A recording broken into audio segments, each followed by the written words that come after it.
Picture this. It's a random Tuesday morning. Your alarm rings. You reach for your phone. Before your feet even touch the floor, you're already scrolling through photos of someone's vacation in Bali, another person's new car, and a productivity guru telling you to wake up at 4:30 a.m. if you want to win at life. And somewhere between the third Instagram story and the fifth motivational quote, a quiet thought slips into your mind. Am I doing something wrong with my life? Because the world keeps selling us this idea that happiness is a big moment, a promotion, a dream house, a perfect relationship, a massive breakthrough where everything suddenly makes sense. But here's the strange part. When psychologists actually study the happiest people, the ones who report high life satisfaction, emotional stability, and long-term well-being, they rarely find lives filled with constant, huge wins.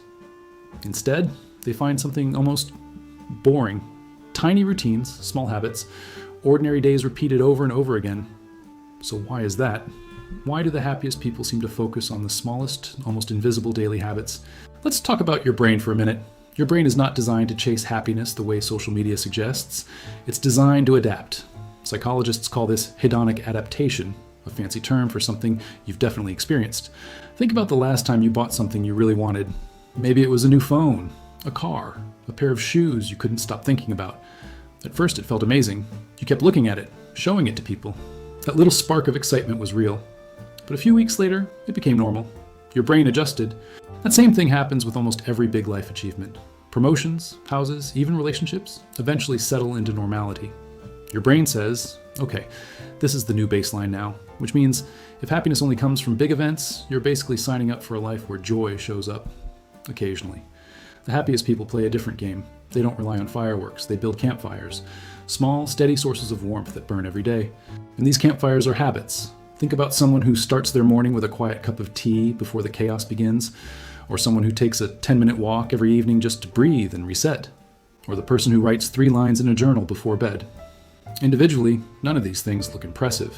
They won't go viral, but psychologically, they do something powerful. They create predictable moments of well-being.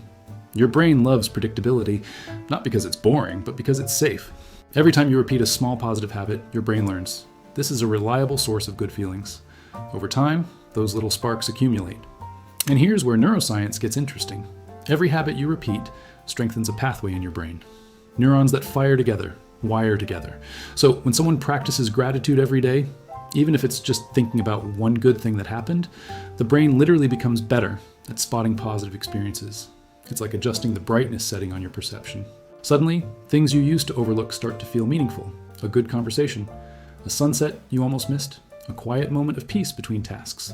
To someone else, those things are invisible. To you, they're little pockets of happiness scattered throughout the day. And that changes everything. Because happiness stops being something you chase. It becomes something you notice. Now let's talk about another psychological trap that keeps people stuck. The all or nothing mindset. You've probably experienced this before. You decide you're going to transform your life. New workout routine, new productivity system. New morning ritual involving cold showers, journaling, meditation, and reading philosophy before sunrise. Day 1, amazing. Day 2, still going strong. Day 5, life gets busy. Day 8, everything collapses. Suddenly you feel like you failed. But the happiest people rarely aim for dramatic reinvention. They aim for ridiculously small consistency. A 2-minute stretch, a short walk, 1 page of reading. It sounds almost too simple. But there's a psychological trick hidden inside this approach. Small habits bypass your brain's resistance system. Your brain hates huge change. It sees it as risk. But tiny actions? They slip past your internal alarm system. And once a habit becomes automatic, it no longer requires motivation. It becomes part of your identity. You're not someone forcing yourself to exercise. You're someone who takes a walk every day. That identity shift is subtle, but powerful. Because once your brain starts seeing you as the kind of person who does this, consistency becomes natural. But there's an even deeper reason small habits matter so much. They give you control. And psychologically, control is one of the strongest predictors of happiness.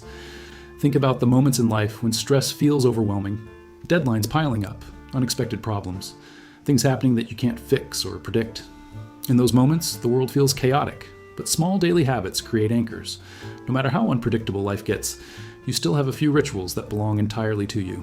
Your morning coffee ritual, your evening walk, your 5-minute reflection before bed. These habits are tiny territories of stability in a messy world. And your brain relaxes when it knows those spaces exist.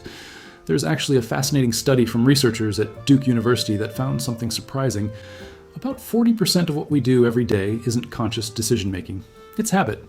That means nearly half of your life is running on autopilot, which raises a powerful question. If your life is already built on habits, why not design them intentionally? Because here's the quiet truth most people discover later in life.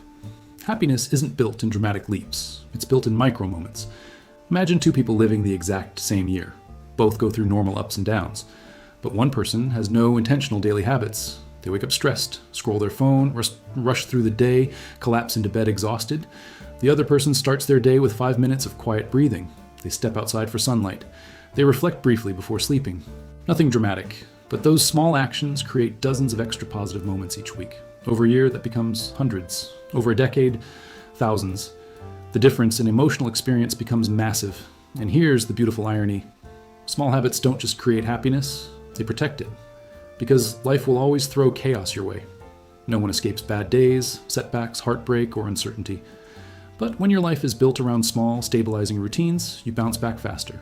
Your brain knows how to return to equilibrium. It's like having emotional muscle memory. Even philosophers have hinted at this idea for centuries. Aristotle once wrote that excellence is not an act, but a habit. Modern psychology would probably say the same thing about happiness. It's not a single event, it's a pattern of living. And if you start looking closely at the happiest people you know, you'll probably notice something interesting. They don't necessarily have the most exciting lives, but they tend to have the most intentional days. They savor small moments. They protect little rituals. They understand something many people miss while chasing big milestones. Your life isn't made of highlights. It's made of Tuesdays, ordinary mornings, quiet evenings, small choices repeated over and over. And when you shape those small moments carefully, something surprising happens. The ordinary starts to feel extraordinary, not because your life suddenly became perfect, but because your brain finally learned how to notice what was always there. So maybe happiness isn't hiding in some massive life transformation waiting for you in the future. Maybe it's already sitting quietly inside the tiny habits you repeat every day. The real question is, which small habit could become your first campfire? Something simple, something sustainable, something that brings a little warmth to your daily life. Because the happiest people aren't the ones who win the biggest moments. They're the ones who quietly build the most meaningful days. And if this idea resonated with you, I'd love to know something. What's one small daily habit that genuinely improves your mood, even if it seems insignificant? Drop it in the comments. Someone else reading it might discover the tiny habit that changes their entire day. And if you enjoy exploring the psychology behind everyday life, stick around and subscribe. Because sometimes the biggest shifts in how we see ourselves start with the smallest ideas.